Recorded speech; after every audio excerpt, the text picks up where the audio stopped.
كتقرا وتقاتل وتمشي لبلاد اخرى باش تخدم حتى كتلقى راسك في وسط العالم الاخر. هادشي اللي طرا في القصه ديالنا اليوم.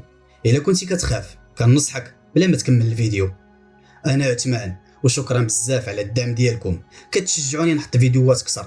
ولكن ما تنساش دير جيم ودير ابوني وبارطاجي مع صاحبك، وبحال ديما جيب شي كاس القهوه ودير الكاسك ديالك تكونسونطرا مزيان ويلا نبداو.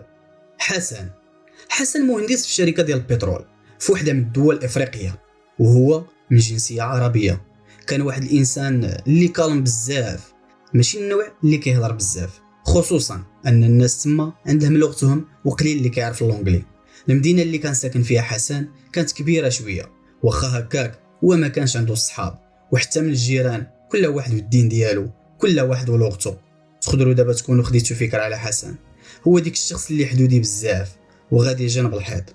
واحد النهار حسن مشى يتسخر واحد الطوموبيل ديالو وجا داخل لواحد المحل، حتى كتبان له واحد المراه شادها الوجع والناس كيدوزوا من حداها وحتى واحد ما رد لها البال. بقى كيشوف فيها وحس بها مريضه بزاف. حسن غادي يقرب منها ويسولها، ولكن هي كتهضر غير باللغه ديالهم. المراه كتبكي ووجهها احمر، ما زادش معاها الهضره.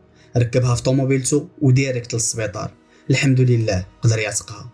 والسيد اللي خدام في الريسبسيون كان من داك البلاد ولكن كيعرف اللونجلي، هو اللي قدر يعيط لراجلها جا وشكر حسن على داك الشيء اللي دار معاه.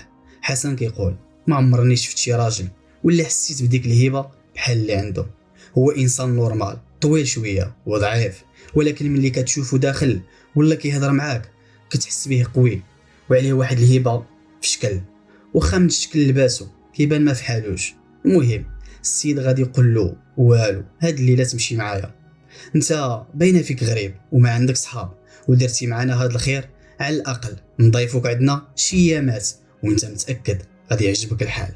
ما نكذبش عليكم، السيد كيهضر مزيان وباين فيه ولد الناس، ولكن ما كاين لاش نبرزطو. السيد باين فيه ما فحالوش مسكين.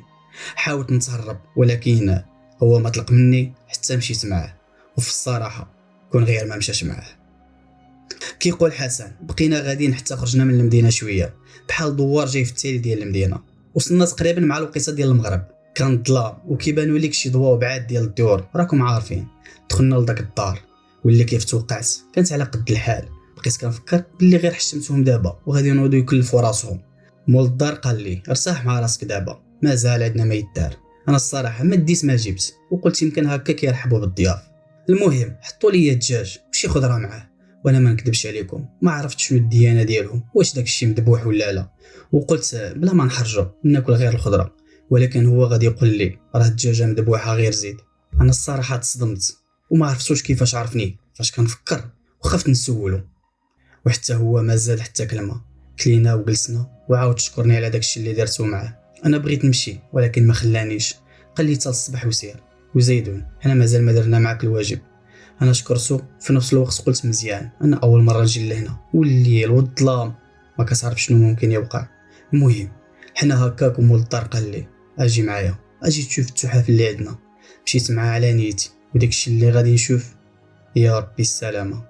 اولا باش كتقرب كيشدك بحال الخوف وكتحس باللي كاينه شي حاجه ما هياش في ديك الجهه، ولكن باش كتفتح البيت عادي فيه بحال جوج فوتويات قدام وطبيله خزنه عامره كتوبه اللي باينين قدام وشي ديكورات ديال النحاس والدوم. طبيله جايه في القنت عليها واحد الطاسه فيها شي جوج ولا ثلاثه السيلويات وشي ورق محطوط تما وكرسي قدامها. يعني البيت عادي بزاف ولكن كتحس باللي كاينه شي حاجه تما ماشي هي هذيك. انا كنشوف البيت والسيد غادي يفاجئني وغادي يقول لي انا غادي نعلمك السحر. كيفاش؟ ما نكذبش عليكم انا ما فهمت والو. كيفاش تعلمني السحر وعلاش؟ قال لي انت نقدتي لي المراه ديالي وانا واخا نعطيك اللي عطيتك ما نقدرش نرد لك هادشي اللي درتي معايا. داكشي علاش قررت غادي نعلمك اكثر حاجه كنعرفها، والا تمجدتي فيه وتقنتيه راك تقدر تربح بزاف ديال الفلوس وتحقق كاع داكشي اللي تمنيتي. انا الصراحه جاني الضحك وبقيت كنفكر كيفاش هو غادي يعلمني وغادي ندخل بزاف ديال الفلوس، هو في هذه الحاله لا دار مقاده ولا لباس مقاد. فين هاد الفلوس؟ هو غادي قاطعني وقال لي انا اللي اختاريت نسكن هنا. المهم انا غادي نعلمك وغادي تدخل الفلوس ديال بصح. طبيعه الحال الا بغيتي. انا الصراحه بقيت كنفكر ما نقدرش نضر شي واحد ولا ناديه. السيد قال لي انت ما غادي تادي حتى شي واحد، بالعكس انت غادي تعاون بزاف ديال الناس وغادي تربح بزاف ديال الفلوس وانت مرتاح. انا الصراحه دخلني الشك، شكيت واش اصلا هذا سحار ولا كيتفلى. هو ما عطانيش بزاف ديال الوقت وقال لي تقدر تسولني على اي حاجه نديرها لك ولا نجيبها لك ولا انت غير فكر فيها. انا الصراحه ما طاح لي والو في بالي وما نكذبش عليكم، الفضول ما خلانيش نرفض. وهنا غادي تقلب حياه ديال حسن 360 درجه. فاش كتدخل في عالم السحر خاصك تبعد على كاع داكشي اللي كتعرف وتنعزل شحال، وداكشي اللي دار النيت حسن. دفع سيرتيفيكا ميديكال للخدمه ديالو وسكن عندك الراجل السحار باش يتعلم. وفي الصراحه الاخوان السحار كان مجهد بزاف، وشحال من مره كان كيدير الحسن شي اختبار. حسن كان من النوع اللي دغيا كيتعلم وكيتعلم مزيان، والمشكله كان كيتعلم السحر الاسود وكان ديما كينجح وكيبين باللي يستاهل يكون سحار. حسن كان كيعرف يدير الطلاسم ويحضر خدام من الجن كيديروا له كاع داكشي اللي بغا. الا بغى يعرف شي خبر على شي حد ولا شي حاجه وهما كيتكلفوا. الساحر ملي غادي يشوف حسن دغيا كيتعلم غادي يبدا يوريه طرق غريبه وقديمه ديال السحر اللي ماشي كلشي كيعرفها. وفي واحد الليله غادي يقول له خاصك تحضر لي واحد من خدام الجن قدامي. حسن هذاك ما سمع وبدا كيقرا دوك الطلاسم ديالو حتى غادي يسمعوا الصوت ديال دري صغير في الدار. شويه هو يحضر داك الخادم وحسن طلب منه يجيب له الخبار ديال واحد السيد كان في البلاصه فين كان هو ساكن. وفعلا الخادم غادي يمشي ويجيب له الخبار في وقت قصيره بزاف. هادشي اللي وقع خلى الساحر يتيقن باللي حسن تعلم مزيان. هنا الساحر غادي يوريه كيفاش يستحضر وحده من ملكات الجن وغادي يحضره باللي هاد الملكه قويه بزاف وما كتخدمش مع اي واحد، واصلا ماشي اي واحد كيقدر يجيبها.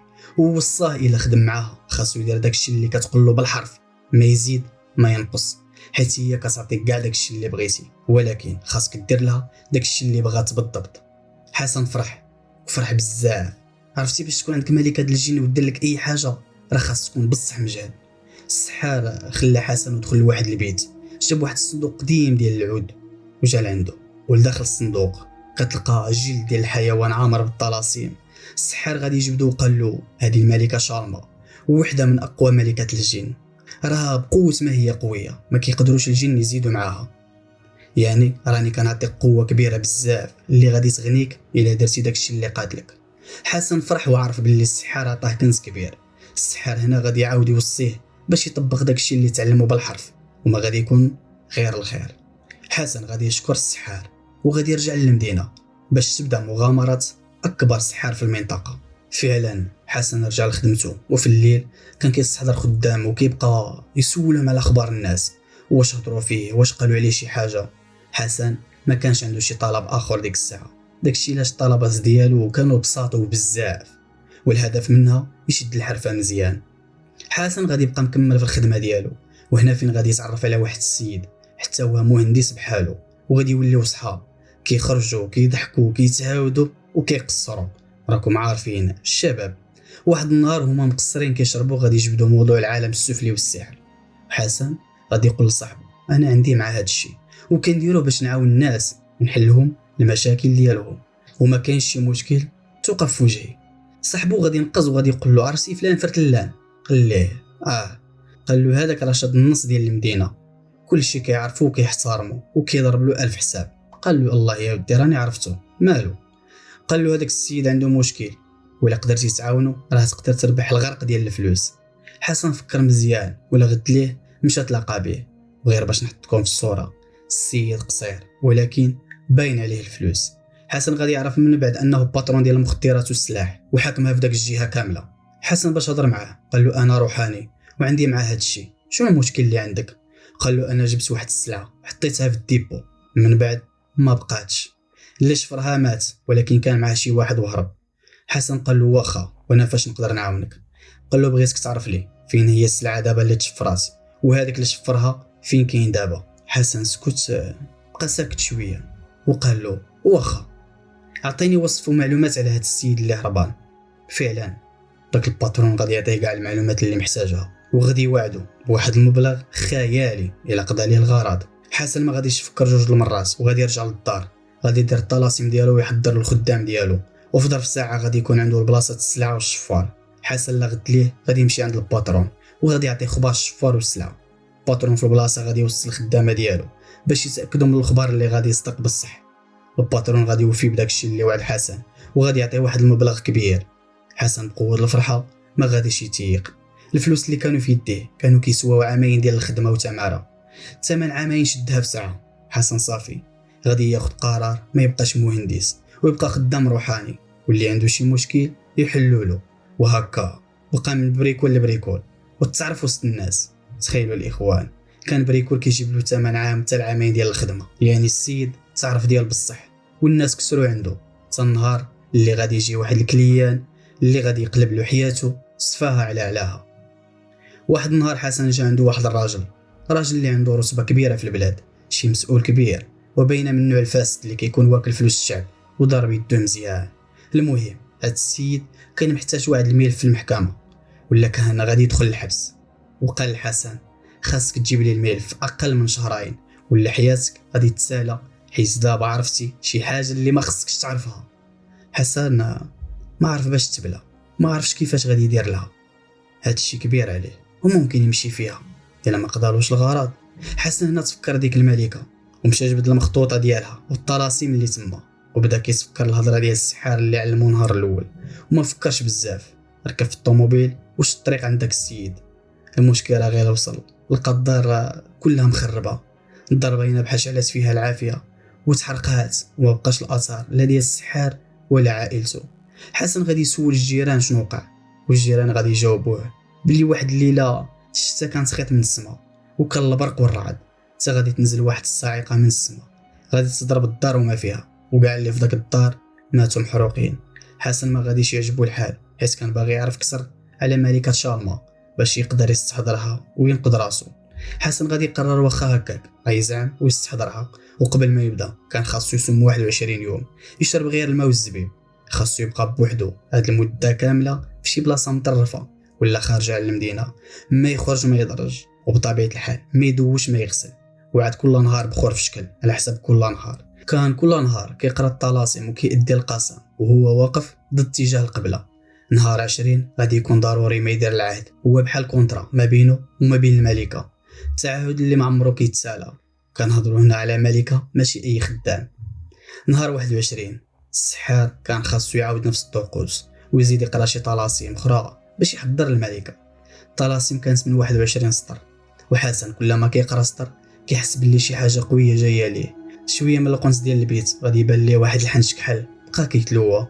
حسن ما خافش وكمل الطلاسم ديالو. شويه غادي يبانوا ليه 4 ديال البنات لابسات الحمر وكل وحده في يدها صينيه عامره بالذهب، وبداو كيقولوا له ياخذ هاد الذهب وينسى داك الشيء اللي كيدير، ولكن هو ما بغاش وكمل في داك الشيء اللي كان كيدير. شويه ما بقاوش كيبانوا له دوك البنات وخرج ليه خيال بيض خارج من الارض وبدات كتكون واحد المراه. حسن شاف رجليها كيبان ليه اللويز دياموند احجار كريمه بحال الياقوت والزمرد. هز راسو شاف عنقها سناسل ديال الذهب وشعرها احمر وطويل بحال العافيه، وكتشوف فيه بواحد العينين كحل كتحس بهم خاويين. هنا حسن كان خاصو يشد خبزه ويقسمها ويعطيها نصها والنص الاخر يبقى عنده. وفعلا داكشي اللي وقع، عطاها نصها حدا رجليها وما كامله 2 ثواني ديك الخبزه غادي تحرق. وهذا الشيء كيعني باللي قبل التعاهد معاه وهي تقول له طلبتيني شنو بغيتي مني، هو قالها خاصني الملف ديال السيد الفلاني، وصف ليها البلاصه بالضبط فين كاين، وهي تقول ليه ركع وقول القسم. حسن غادي يركع عند رجليها وغادي يقول اخر قسم اللي به كيقدم الولاء ديالو لهاد الملكه. حسن سال القسم هز راسو ما غاديش يلقى الملكه، غادي يتلفت اليمين والو، وفي اليسار غادي يتبان ليه واحد الصينيه ديال النحاس فوق المكتب ديالو عامره بشي اوراق. قرب منها وغادي يلقى واحد الطلسم مكتوب على الطرف من حرير رقيق بزاف.